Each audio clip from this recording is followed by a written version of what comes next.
pacifiste.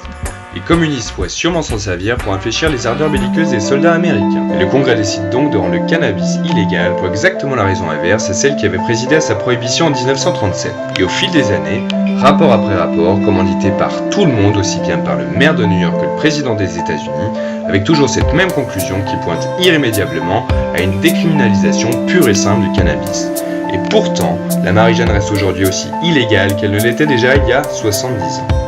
So what are the dangers of using marijuana? I don't know. I don't know. Gives you like a rapid heartbeat. Smoker's cough. I'm sure it has some effect on your brain function, memory. I don't know, is there something unhealthy about moving slowly?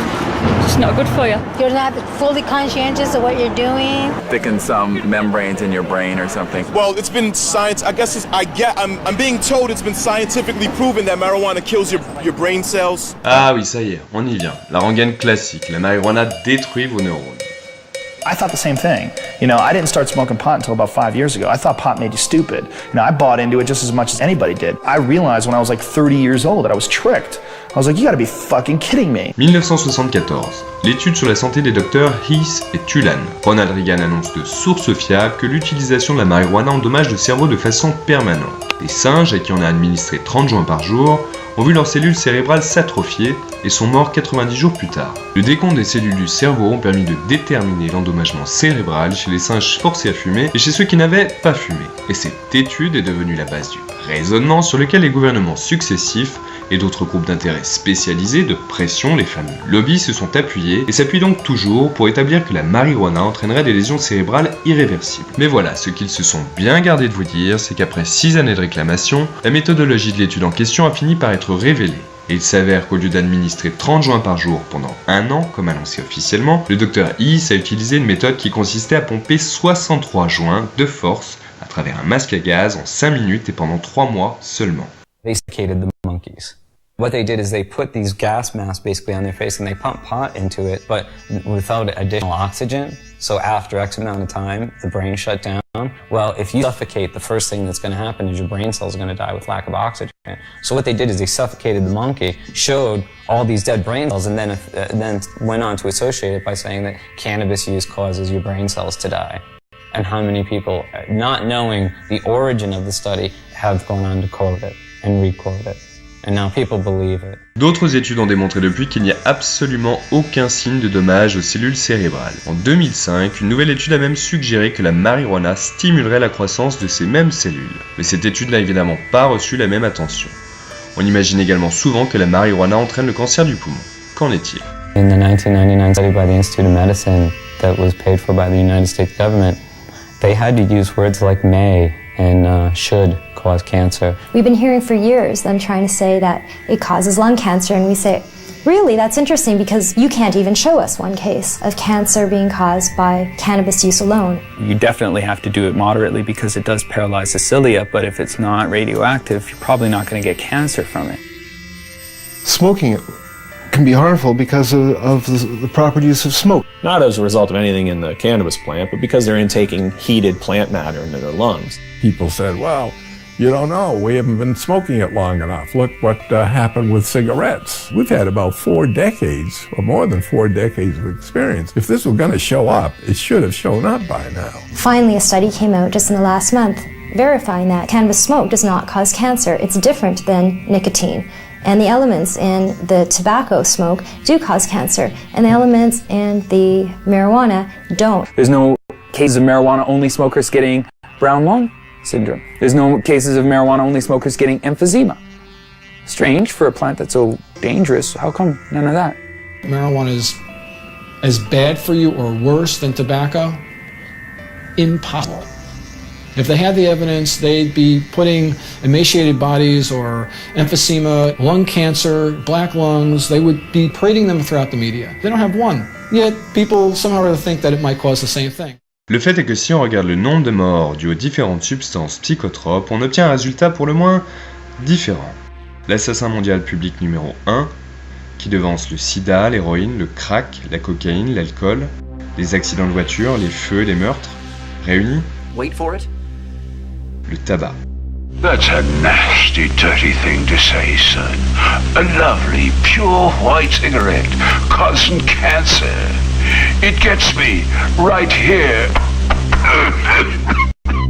Avec une moyenne de 430 000 morts par an, et si on considère que c'est le tueur public numéro 1, il est intéressant de savoir que le tabac reçoit des subventions du gouvernement et qu'il est cultivé avec des fertilisants radioactifs.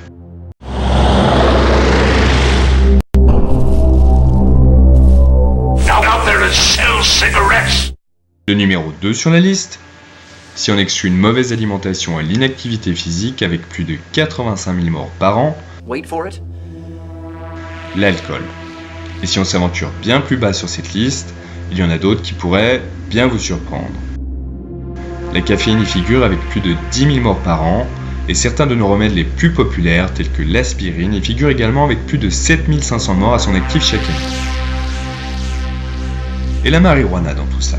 Quels sont les chiffres alarmants dont nous disposons? I don't know. 50,000? 250,000? 300,000? For marijuana, I'd probably say then 80,000. I would say it would be hundreds of billions. Vous êtes prêts? Voilà les chiffres. There are no deaths from cannabis use anywhere. You can't find one. In 10,000 years of known use of marijuana, there's never been a single death attributed to marijuana. There's 400,000 deaths in America alone every year that are directly attributed to tobacco. I've heard that you have to smoke something like 15,000 joints in 20 minutes to get a toxic amount of delta-9 tetrahydrocannabinol. I challenge anybody to do that. And even in the animal studies where people have loaded the animals up with doses that would be hundreds of times what a human could possibly be exposed to, no, the animals don't die. The LD50 seems to be astronomical. I mean, you can die from ingesting too much aspirin. You can die from ingesting too much coffee. The drug warriors who say we have to protect society, save these people, are being just a little bit disingenuous. Pas une seule université ou institut médical n'a jamais répertorié une seule mort directement attribuée à la marijuana. Toutefois, on peut légitimement avancer d'autres raisons d'en avoir peur. Son caractère addictif par exemple.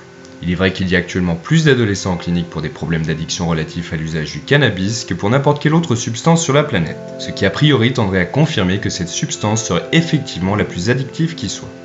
It's undoubtedly true that there are more teenagers and kids in treatment for marijuana than all the other drugs combined.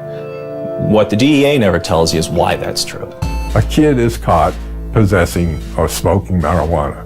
He's taken to court. He's given a choice. Either you some horrible penalty, or you go to a treatment center. Obviously chooses to go to treatment, and goes to treatment there, he's considered an addict. But then the DEA gets to point to that stat and say, look at all these kids in treatment for marijuana. God, it must be because today's marijuana is not the marijuana that your parents were smoking. As far as I understand, only 3% of the people in treatment for marijuana are there voluntarily. The other 97% were told to by their guardian or told to by a judge. So you can choose between jail or treatment. And a lot of people choose treatment. It provides no basis for speaking about addiction. Anybody who is at all sophisticated about marijuana would rate them the way two researchers were asked to rate drugs in order of addiction. Nicotine was 1, alcohol was 2, then heroin, then cocaine, then coffee, and then marijuana. There may have been a couple of other drugs, but marijuana was at the very bottom, below coffee. This narcotic, unlike the opiates, the synthetics, and cocaine, is non-addictive. What do you mean by non-addictive? By non-addictive, it is meant that the user of marijuana, when deprived of the drug, will not experience the agonies of withdrawal. It is habituating, but its use can be discontinued. Then what is its danger? It's used as a scapegoat for covering up underlying problems in people, especially young people. Here I am. Don't ignore me. If you use marijuana on a daily basis for a year or so, and you stop using it, you're going to notice some differences, but nothing like the kind of withdrawal people will experience in withdrawing from either tobacco or heroin. Mais pourquoi le gouvernement voudrait-il publier une telle statistique? Nous verrons pourquoi plus tard. La théorie de l'escalade. Is marijuana a gateway drug? Yes, I think it is. You haven't. I don't exactly know why, but I know it is. It opens a doorway to other drugs. It makes you want to experience more. It makes you feel good. Yeah. People want to experience something else and, have a I guess more dreams. Its greatest danger lies in the fact that it is a stepping stone to the harder drugs such as morphine and heroin. That's why there are people that want to legalize marijuana. They figure if they can get the young people in this country onto hard drugs, they can destroy your generation, or in this generation. You know, in the days of Harry Anslinger, it was called the stepping stone hypothesis.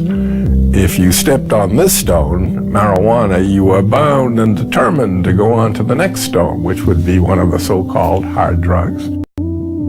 Every time it's been studied and looked at and so on, they have never ever found that there's certainly nothing in marijuana that makes you want to go to anything else. There's no inherent psychopharmacological property of the drug which pushes one toward another drug. I drink alcohol. That's my drug of choice. It could be said I started on milk. I mean, this is crazy. If I use marijuana, why does that automatically make me a candidate to black tar heroin? It's a nonsensical argument. En fait, seulement un utilisateur sur 104 utilisera de la cocaïne et moins d'une personne de l'héroïne. The black market throws the dealers of soft drugs together with the dealer of hard drugs. So if you have a black market and you have a dealer that's dealing in marijuana and LSD and everything else, and the dealer might say to you, hey, you want to try something stronger? Well, in that sense, because of the black market, because of prohibition, people may be more susceptible to seeing these other drugs and being willing to try these other drugs. And so what you see is that there is a gateway effect. But it's a gateway effect caused by prohibition and the blending of the hard and soft drug markets. Qu'est-ce qu'on pourrait rajouter? Ah oui, quid de la paresse? Vous n'allez pas être utile à la société si vous fumez du cannabis. Mais si c'est vrai, il y a environ 50 millions de consommateurs aux États-Unis et plus de la moitié de la population canadienne a essayé. Mais ces deux sociétés m'ont l'air pourtant de plutôt prospérer. Et regardez un peu qui sont certains de ces plus illustres consommateurs. Steve Jobs developed Apple Computer smoking pot. Ted Turner developed CNN News smoking pot. Still smokes a joint every day. You go through every musician you like, from the Rolling Stones to the Beatles to Led Zeppelin, they all smoke pot. Snoop Dogg, Willie Nelson. Virtually every presidential candidate has now copped to using marijuana at some time in his or her life. A few times in the Army, I tried marijuana. It was not a significant part of my life. I had a senior law enforcement official tell me that in his judgment, up to a quarter of the White House staff when they first came in had used drugs in the last 4 or 5 years. The people that have personality problems and the people that are going to be lazy and going to lose their job, they're going to lose their job anyway. They're not losing their job because of marijuana. That's just a lie. People say, well, you can abuse marijuana. Well, shit, you can abuse cheeseburgers too. You know, you don't go around closing Burger King because you can abuse something. I can take a fucking fork and jam it in my eyeballs. That mean forks should be illegal? You know, I could jump off a bridge. Should we outlaw bridges? Let's nerf the world. Et si en plus de n'être pas nocive, cette plante avait des vertus curatives? Qu'en dit la médecine moderne? Ces dernières années, une multitude d'études scientifiques ont démontré les vertus anti-inflammatoires, antispasmodiques et antibactériennes du cannabis. Il peut traiter les dépressions, les syndromes de stress post-traumatique, les douleurs chroniques, les glaucomes, la migraine, la sclérose en plaques, le syndrome de la tourette, la nausée et une liste innombrable de maladies sans les effets indésirables des médicaments entre guillemets traditionnels. Des dizaines d'études récentes indiquent également que les substances contenues dans le cannabis, testées en laboratoire et sur des animaux, ont un effet significatif contre presque tous les cancers, y compris celui du cerveau, du sein, de la prostate, du poumon, de la thyroïde, du côlon, de la peau, de l'hypophyse, le mélanome et la leucémie. Les cannabinoïdes déclenchent la mort des cellules cancéreuses qui ont en fait oublié comment mourir, ainsi qu'une réduction cruciale de leur approvisionnement en sang, tout en laissant intactes les cellules saines. Mais pourquoi, vous vous demandez? Pourquoi et comment le cannabis pourrait-il avoir un effet sur le cancer? La réponse peut se résumer en un seul mot: les endocannabinoïdes. Cela peut en effet paraître étrange, mais nous sommes tous nés avec une forme de cannabis dans notre corps. Il s'agit du système endocannabinoïde. Ce système complexe régit plusieurs de nos processus physiologiques qui modulent l'entrée d'énergie, ainsi que le transport, le métabolisme et le stockage des éléments nutritifs. Mais c'est donc une collection de composés parfaitement naturels. Les endocannabinoïdes sont la marijuana naturelle de l'organisme et sont impliqués dans la plupart de nos cellules et systèmes endocriniens.